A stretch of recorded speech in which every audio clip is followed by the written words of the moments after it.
Assalamu alaikum wa rahmathullahi wa barakatuhu. We are now in series 009 of the session on the defeating the Shaytaan. Today's session is regarding the waswasa, the whisperings of the Shaytaan. And of course, it also includes the whisperings of our own self. Innal hamdulillah nahmaduhu wa nasta'inuhu wa nastaghfiruhu wa nu'minu bihi wa natawakkalu alayhi wa na'udzu billahi min shururi anfusina wa min sayyiati a'malina man yahdihillahu fala mudilla lahu wa man yudlil fala hadiya lahu. ونشهد أن لا إله إلا الله وحده لا شريك له ونشهد أن محمدا عبده ورسوله.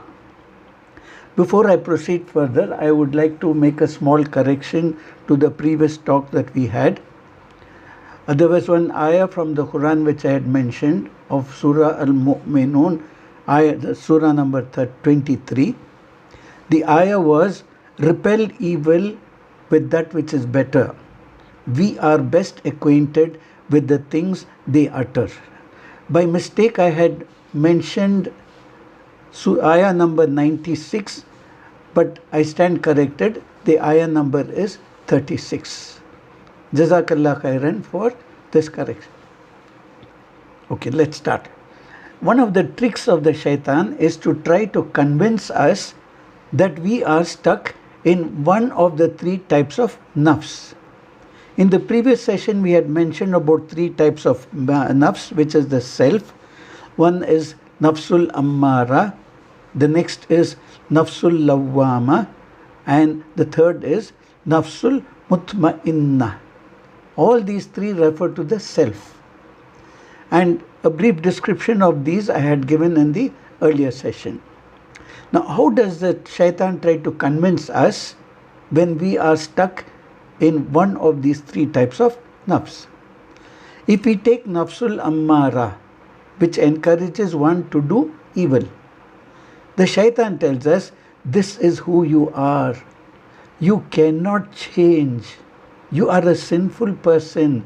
Continue to be in this way. Nothing else can happen for you. This is the way he tries to convince the nafsul ammara to continue to do evil. The next, nafsul lawwama, which is a self-reproaching nafs. Sometimes what happens is this nafs starts regretting.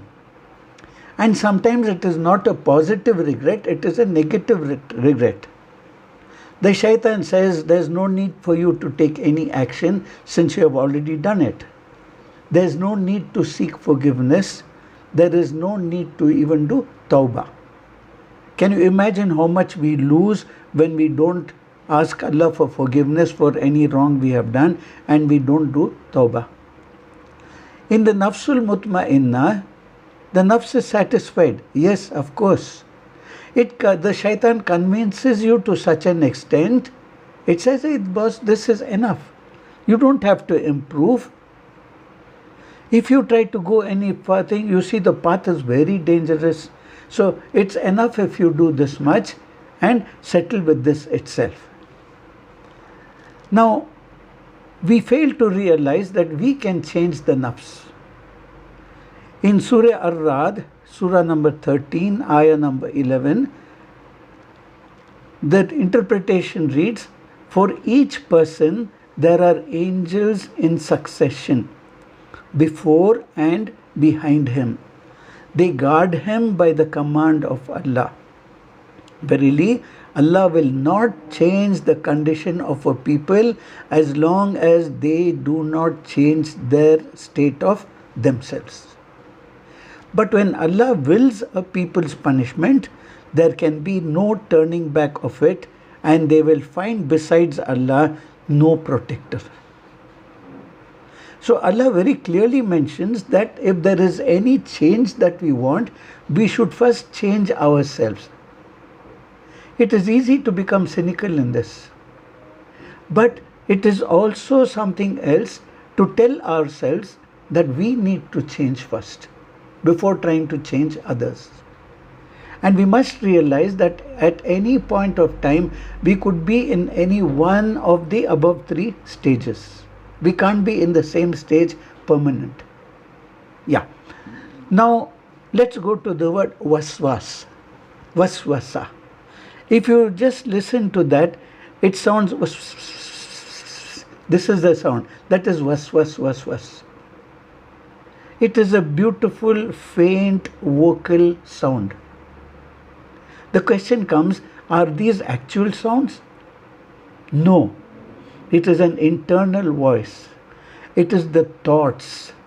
It is the inclinations that we have, and it is the feelings that we have within us.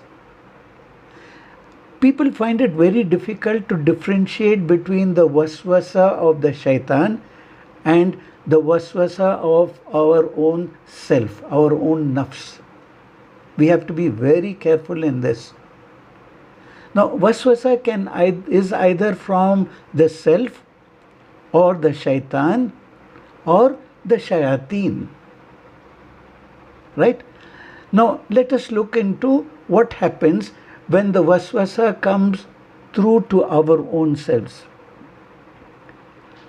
We'll refer to Nafsul Ammara Bisu.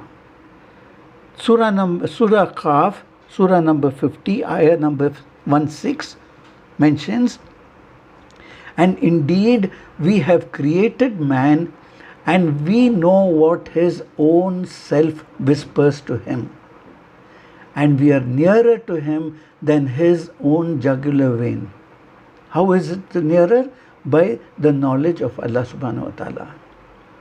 Now, if the waswasa is from the shaitan or the shayateen from the jinn, Surah Taha, Surah number 20, ayah number 120 mentions, the shaitan whispered to him, saying, O Adam, shall I lead you to the tree of eternity and to a kingdom that will never waste away. So, from the mankind who have fallen a prey to the influence of the shaitan, to the people who encourage you to do something that is bad. Both this is applicable. Now comes the golden question. How do we know if the waswasa is from the self or from the shayateen? Sometimes we don't know, but if we are careful, we will be easily able to make out whether it is the waswasa of our own selves or from the shayateen. Now remember, if the waswasa is from our own selves, we are directly responsible to Allah for what we do. If it is from the shayateen, it depends on how you take, how you realize it, and how you seek the forgiveness of Allah. It's difficult to make out, but we have to try. I'll give you a few examples. Now, when we find a sin enjoyable, then it could come from your own self, not always necessarily, but most of the times.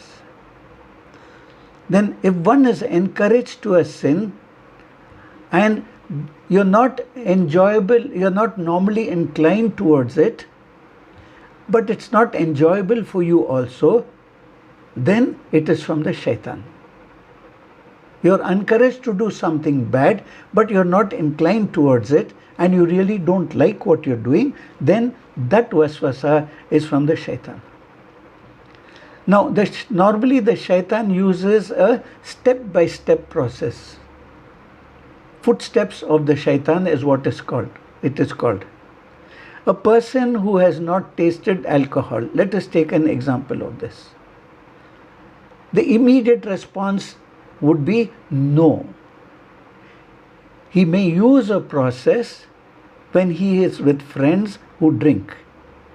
His mind says, let me go and give dawah to them. I'm doing something good, I'm going there, I want to give dawah to them and prevent them from taking alcohol. He tries first single-handed, one by one, and then he tries to go to a group, and slowly what happens is, they spend time together. He spends some time with the group. And when they are together, naturally, they start playing games, they start doing things together, and they start entertaining themselves together. Then what happens, the next stage is they want to party, they want to just hang around. So this man joins them. What is his niyyah? To do dawah. He tells himself, just go with them, don't drink, but give company. Otherwise it will not look good. How can I not go there? I can go there, but I need not drink. They will feel bad if I don't join them. So let them know that he is a cool Muslim and he is not an extremist. To him, the argument makes sense. Initially, he keeps away from total participation. He continues to be with them, and towards the end of the night, he sees a girl. Both make eye contact, and she gives him that sweet smile, and that's that, finished. Next time, he is invited to some club, and he remembers he had seen that girl who smiled at him. He says, maybe I will see her. I may have a chance to see her again. Once I see her, probably I can speak to her.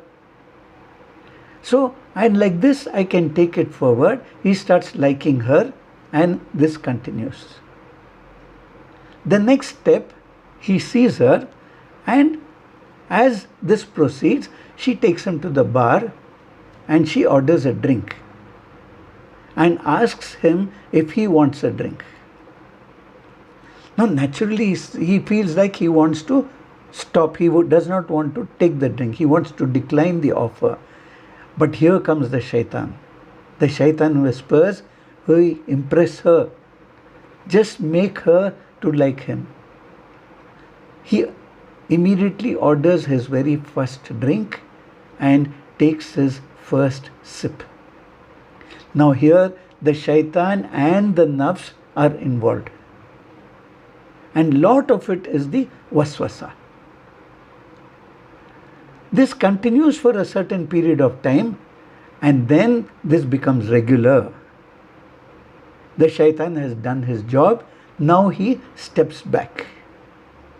He need not do any more whispering to this man because he is doing it himself. So the person's nafs takes over, the shaitan's work is done. Now see here where the fault lies. Initially it's the shaitan. And the shaitan slowly encourages this person, and ultimately when the shaitan gets this person to a particular habit, the nafs takes over and the shaitan's work is done. Another example is a person's addiction to pornography. At first, it looks very unnatural and very jarring to see. The person can't forget such scenes. It's more not out of desire to see, but the way it jars the person. And slowly he gets more and more inclined towards pornography. And ultimately, it gets worse and worse and worse, and finally he gets addicted. The shaitan moves back and the nafs takes over. Just imagine this and see. After they get disgusted with what they watched, they cannot stop. So first they start with something which is normal, and then they go to abnormal ways, and then they want more and more and more. The same is with drugs and other things. Now look at how shaitan so very cunningly got people interested in music. It was in those days, about 50 years ago, when there used to be light music, when there were songs, and the songs were so meaningful. There were ghazals. They were really things that got to the feelings of the person. It was something which was not sinful. It was something which was making them go in a natural way without doing anything in the extreme. And then slowly, as people started liking listening to these songs, the type of songs changed. Can you imagine the type of songs that were there 50 years ago and the songs that are there now? The shaitan slowly moved from step to step to step, and from those beautiful old time songs with the least of music and which are consoling type of a music, now it has become a jarring music and people don't even know the words they are singing. And they get so engrossed in it, their entire body goes into the rhythm of the music. And now what is the excuse they say? I feel nice, it's giving me a rhythm, I'm able to get into this particular thing, my feeling changes. So the shaitan has introduced music in such a way that now people have become addicted to the music, and the louder it is, the more you start jumping around with the music, the more your nafs has taken over. Now, picture the scene of two armies which are facing together. The king of the polytheist, that is the Satan, and his soldiers approach and found the heart of a believer. Now he is sitting in his kingdom surrounded by his soldiers who are guarding and willing to fight for his sake. You understand? The believer is in his own kingdom. He has his own soldiers, that's his iman, his tawakkul, and he is willing to fight with anything for the sake of keeping his iman. Now, how about the shaitan? The shaitan can't attack him directly because he knows this guy's iman is very strong. So what does he do? He turns to his ways of trickery and deception. He asked who was the most special soldier for the heart. They replied, it is the nafs, the self. So he told his aides, the shaitan soldiers, enter upon it and find out its desires, promise to fulfill all its wishes, and lure it towards you with all types of passionate temptations until it comes to your side. The believer initially, because of his iman, because of his tawakkul, because of his taqwa, does not encourage the desires to come forward, but the shaitan slowly encourages his soldiers to get in and change the entire scenario. So when this believer comes to the side of the shaitan says, it is only then that you would be able to invade all other parts of the body. Can you imagine? It starts with the nafs. Then where does it spread? It spreads to the eyes, the ears, the tongue, the hands, the feet, etc. And the shaitan says, remain there to destroy these inner attributes. What are the inner attributes? Decency, modesty. Then the shaitan says, once in his eye openings, prevent his eyesight from being a tool of discernment by making them a tool of distraction and allurement. Make things look attractive. Make things look beautiful. Make things which are haram look halal. So when this starts, his eyes take an unlawful glance. Immediately the shayateen make it appear passionate and acceptable to him.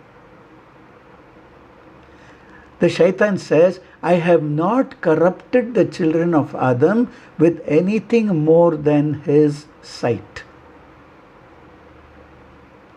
May Allah prevent us from falling a prey to this. He says, indeed, I plant the seed of passion in his heart, and then I water it with a wish, and keep on making promises until his determination is strengthened. Once in control of his passion, I help him remove the sense of decency. You have to make him belittle his acts. Tell him that staring invites you to glorify Allah by saying Subhanallah and reflect the beauty of His creation.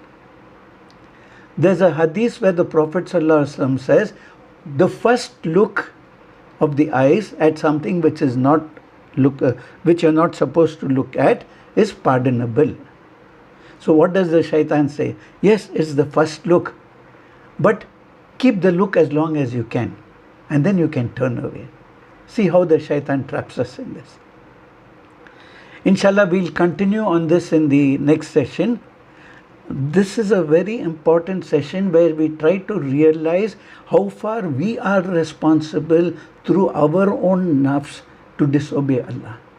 May Allah protect us and guide us in every way from falling a victim to the tricks of the shaitan. Next class we will go further into the eyes, then how he attacks the ears and the other parts of the bodies, inshallah. Allahumma inna nas'aluka imanam mustaqima wa fadlan da'ima wa nazar ar-rahma wa ilman nafi'ah wa akhlan kamila wa qalban munawwara wa tawfiqan ihsana wa tawbatan nasuha wa sabran jamila wa ajran azima wa lisanan dhakira wa badnan sabira wa rizqan wasi'a wa sa'yan mashkura wa zamban maghfura wa amalan maqbula wa du'aan mustajaba wa jannatul firdausi na'ima bi rahmatika ya arhamur rahimin. Assalamu alaikum wa rahmathullahi wa barakatuhu.